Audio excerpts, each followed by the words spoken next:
Bonjour à tous. C'est quoi, au juste, la complicité? La complicité, c'est un mélange de confiance absolue, se sentir en sécurité pour être vulnérable. Compréhension mutuelle, se comprendre à demi-mot, avec un regard. Connivence et humour privé, avoir des blagues. Des références que personne d'autre ne comprend. Équipe soudée, se sentir comme deux coéquipiers face au monde. Je voudrais vous parler ce soir de quelque chose qui ne s'apprend dans aucun livre.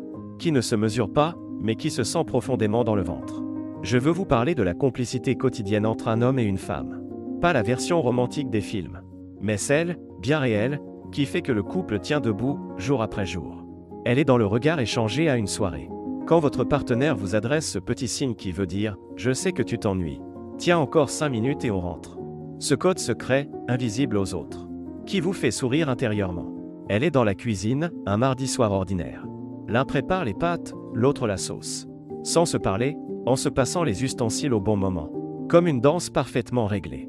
C'est cette synchronisation qui fait qu'on se sent en équipe. Pas juste deux personnes qui partagent le même toit. Elle est dans ces moments de vulnérabilité. Quand l'un a eu une journée difficile.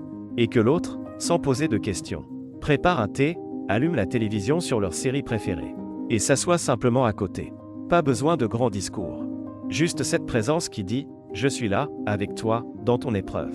La complicité réelle, c'est aussi accepter les petites manies de l'autre sans s'énerver vraiment. Son besoin de ranger les chaussettes par couleur. Sa façon de laisser les tasses un peu partout. Ces défauts qui, avec le temps, deviennent presque attendrissants. Parce qu'ils font partie de la personne qu'on aime. Et puis, il y a cette complicité silencieuse. Celle du matin, quand on prépare le petit déjeuner ensemble sans échanger un mot. Mais en se sentant parfaitement connecté. Ce silence n'est pas vide, il est plein de tout ce qu'on n'a pas besoin de se dire. La vraie complicité, c'est cette main qu'on tend presque instinctivement quand l'autre trébuche. Pas seulement physiquement, mais dans la vie. Ce réflexe de se tourner vers l'autre quand on a une bonne nouvelle, une mauvaise, ou simplement une anecdote à partager. Ce n'est pas toujours parfait. Bien sûr. Il y a des jours où on se comprend moins, où l'irritation prend le dessus. Mais la beauté de la complicité, c'est qu'elle nous permet de traverser ces moments sans tout remettre en question. Parce qu'on sait, au fond, qu'on forme une équipe. Alors oui, la complicité quotidienne. C'est peut-être ça, le vrai secret. Ce n'est pas dans les grandes déclarations ou les gestes spectaculaires. C'est dans ces milliers de petits moments insignifiants qui, mis bout à bout, créent un lien si solide qu'il peut affronter toutes les tempêtes.